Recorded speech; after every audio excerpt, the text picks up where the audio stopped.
Welcome to Adventures in Freeze Drying.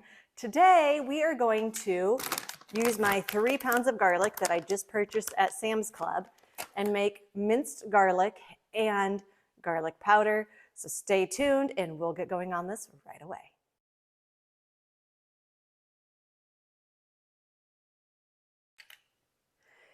Garlic and onions are definitely something you want to think about when you process. My machine, the warning just came up that I am due for an oil change, which is the perfect time to do things like onions and garlic. The oil can carry some of that scent as you continue to work. The other thing you need to make sure you do that is clean the inside of your machine really well when you're done, but also the water bucket, wherever you are draining your water, that's going to put some of that onto that bucket. So getting that scrubbed really good when you're done will also help to make sure you don't have any lingering odors from running some of these odorous foods. So I'm simply going to open the bag, dump about half of this garlic in here.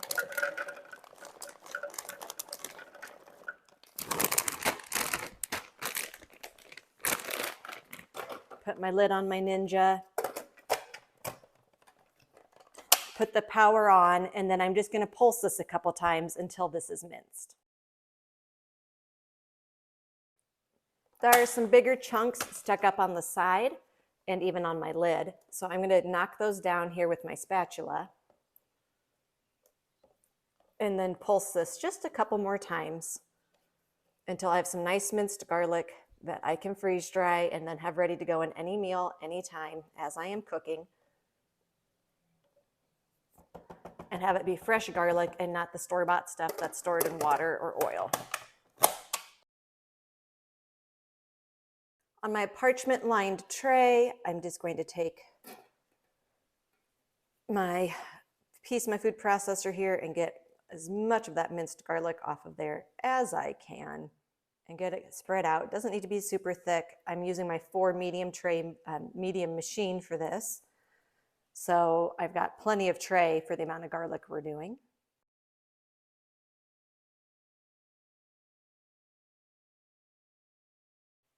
I'm going to add the rest of my garlic to my food processor. And then I am going to add a cup of water. This might not be enough. We might need to add more, but we're just going to start with a cup of water. I want this to be a very nice pureed paste. It's going to help this to be a better freeze-dried powder in the end. So we're going to go ahead and get this pureed. I'm going to go ahead and push some of that down from the sides. I'm going to go ahead also and add a second cup of water to this to really get this to be a nice paste. This is going to need a little bit longer pureeing as well. We're not close yet, but I just don't think there's quite enough water in here either based on what I'm seeing.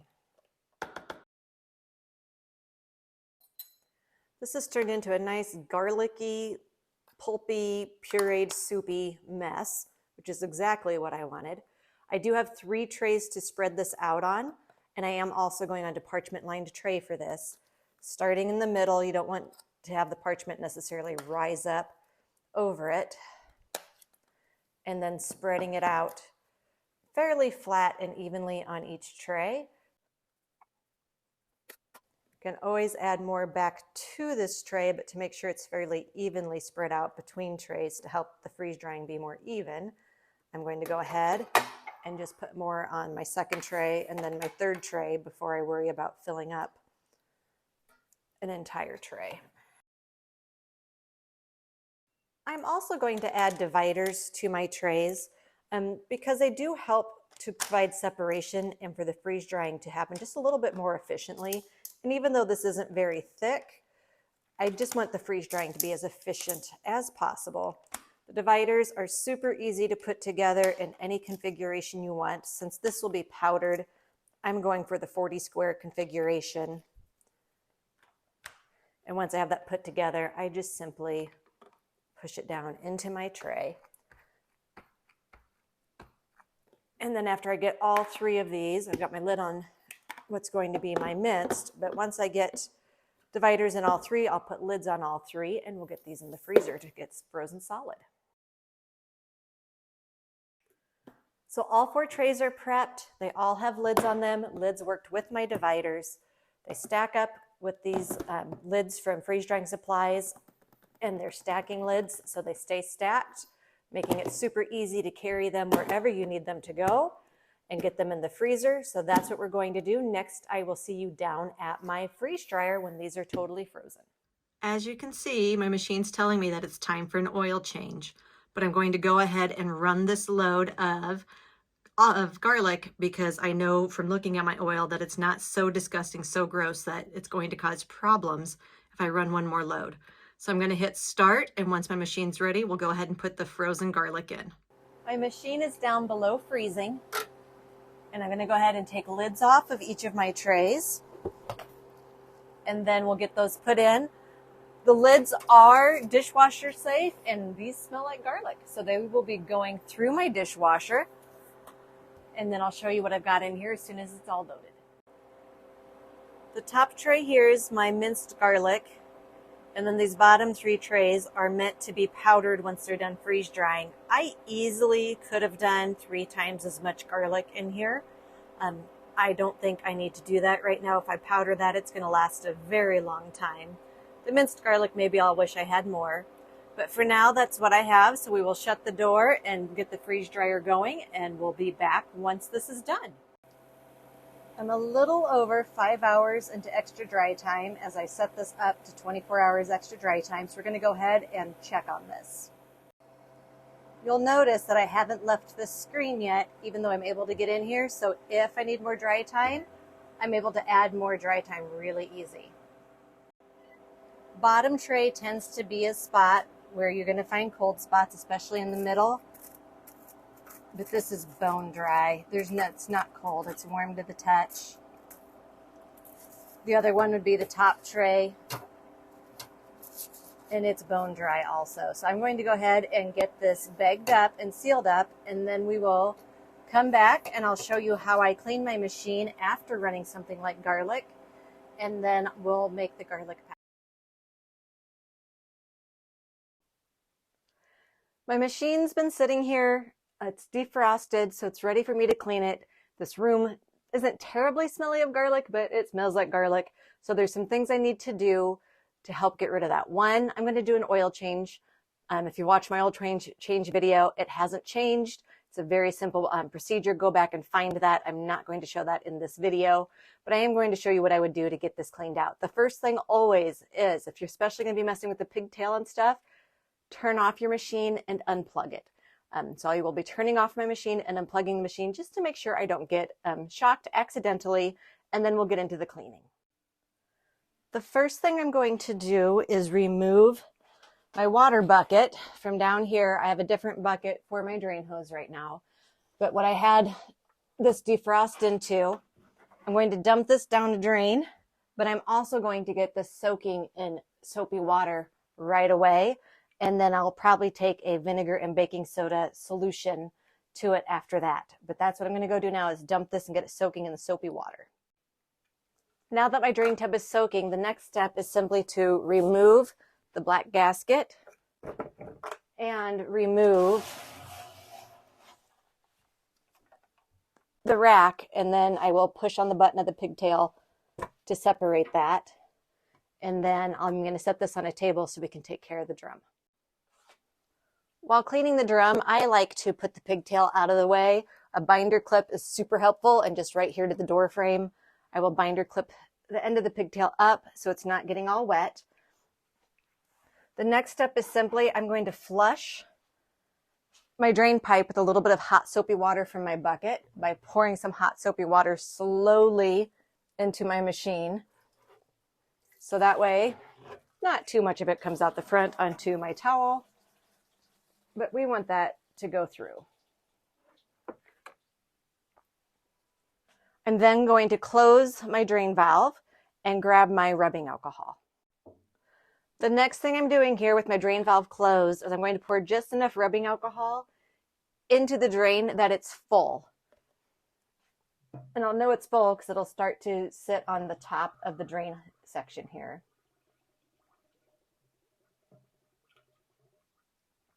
And I'm going to let that sit there the entire time I'm cleaning. That is the last thing I will do is reopen my drain valve. I'm going to let that rubbing alcohol sit in there for quite a while here. Then just take your hot soapy water. I just use Dawn dish soap. Nothing special. It doesn't have to be super strong. A good washcloth. And you just want to scrub the entire inside of your machine. Actually go after it with some elbow grease and really scrub the surface. And you don't need to watch me scrub. So when I'm done with this part, I'll be right back. You don't want to forget to scrub the pigtail cord. It is really important. It also can soak up odors. So just getting that scrubbed a little bit with your soapy water is not a bad thing to do. I will go ahead and unclip that for a second and really get all of this scrubbed a little bit. So that way I know that the pigtail was scrubbed as well, dislodging anything that could have gotten into that cord a little bit. You also want to make sure you get around where the gasket sits on the inside and the out. And I've also wiped the inside of the door with my soapy cloth. And I'm going to go ahead and pin this back up here. Once you're done scrubbing everything really well is when I go back to my rubbing alcohol. Some people like to use vodka. Do not use vinegar. Vinegar and stainless steel. But I have found rubbing alcohol is much less expensive than vodka and does the exact same job. So I'm keeping the vodka for me and the rubbing alcohol is going in my machine. You don't want to inhale this as you're using it, however. So I do put this in a spray bottle. I will spray the inside of my door quick, take a clean dry cloth and wipe down the inside of that door with that rubbing alcohol.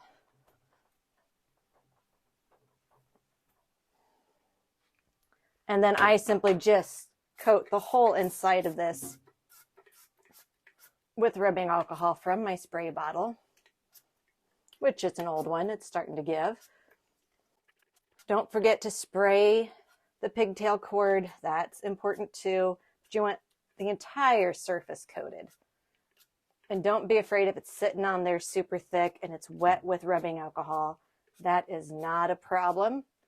And then we're just going to let that sit as we go and clean our tray and our rack. I'll be using my bucket of soapy water and my rag. And first, I'm just going to wipe down the outside of my rack. Every place that I can reach, I am wiping down with this soapy water. Next, I am simply going to take my soapy rag and a bottle brush. I have decided I like one with a little stiffer handle than the longer bottle brushes. This one also works well with my large that I can't reach through since it's narrower. The medium I can get my hand in, but I cannot on my large. But this actually is quite helpful to have that brush to really scrub the inside of the rack. And I'm going to do that to all 4 trays. Once I've thoroughly scrubbed all the tray levels on my rack, I like to put the rag I've already used with some rubbing alcohol on top and thoroughly wet it with my rubbing alcohol again. And I am going to wipe down everything I can reach with this rag that's been thoroughly soaked with rubbing alcohol.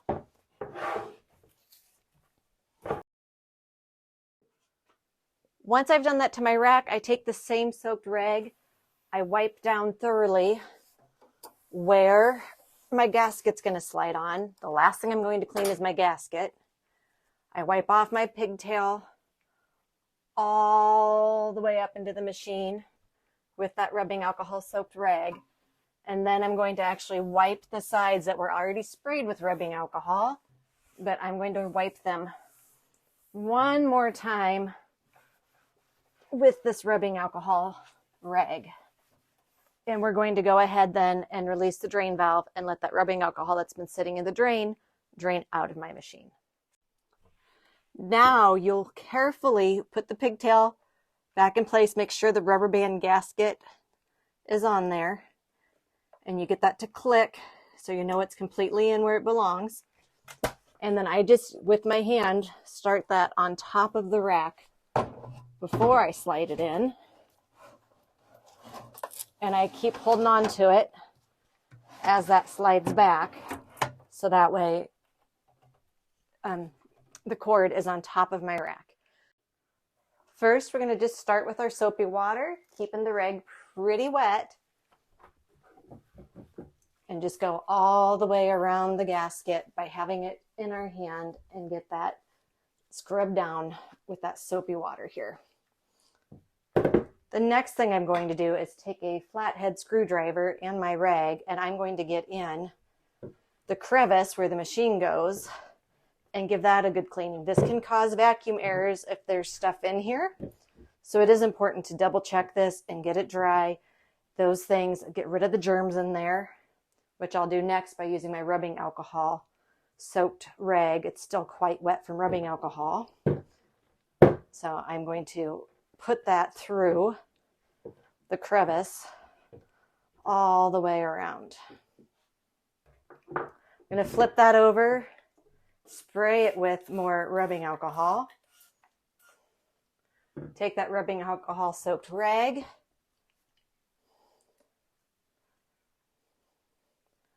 and then I will go put my gasket back on my machine. This should go back on quite easily. I have a little harder time with my newer machine, the large, than I do with my medium, simply because it's been on and off more times. Make sure that it's not touching your rack in any spot. The last thing I still need to do is finish cleaning my water bucket and to change my oil. Don't overlook scrubbing up that water bucket. It houses more odors than you could ever imagine. I could not get rid of odors after my first onion run, and I ended up finding out it was my bucket. My drain bucket is where that odor was stuck. So don't overlook cleaning up that drain bucket really well after you run something stinky. It makes sense that fluid came out of that food. That scent is in that moisture, and that is in your drain bucket. So I need to go do that yet. I need to change my oil, and then we should pretty good to go with the scent. I have my garlic that was a little bit more than minced that is ready to be made into garlic powder. This is what I have left of store-bought garlic powder, so I'm going to fill the rest of this jar. So since I don't need this entire bag turned into garlic powder, I'm just going to use my smoothie cup that's part of my Ninja blender. So I'm going to go ahead and fill my smoothie cup up to this line and go ahead and get that powdered. By putting an OA in here and getting this sealed, I may break it up into a couple smaller bags before I do that. This will keep, and then just have enough garlic powder that when it's gone, I can make some more, and it'll be fresher that way than trying to make all of this now and then adding it later. So that's my approach to this. Yes, you could powder a bunch and just put it in a glass jar. I would rather keep it in Mylar. I don't like having a bunch of stuff stored in glass. That filled, only put a little bit down here, and I have this whole jar to fill, and that's not going to fill that up. So I'm going to go ahead and fill this one more time and then go ahead and powder it again. When I tip this over, I am going to go ahead and knock it a few times because there's a bunch of powder stuck up top. And then I'm going to open this over the sink because I already have enough fine garlic on my countertop. And then we'll get this put in here and we'll be able to compare what that looks like compared to store-bought. I will end up shaking this to mix this together, but the top half is like the color of a garlic bulb when it's fresh, and this bottom has brown to it. I don't know if this was dehydrated instead of freeze-dried. It's not as powdered or fine of a powder as what I've made myself. And this has a lot more garlic flavor, so you're not going to need as much of this. It's going to go a lot farther. Garlic powder for the win. This is fantastic. I have managed to use some of my diced garlic since I've freeze-dried this up, and I just drop it right in whatever I'm cooking. It works wonderful. Tastes like you've added fresh garlic from your fridge. So both garlic powder, diced garlic, minced garlic for the win. What much better, and you know what you've got. Happy freeze drying, and join me next time on Adventures in Freeze Drying.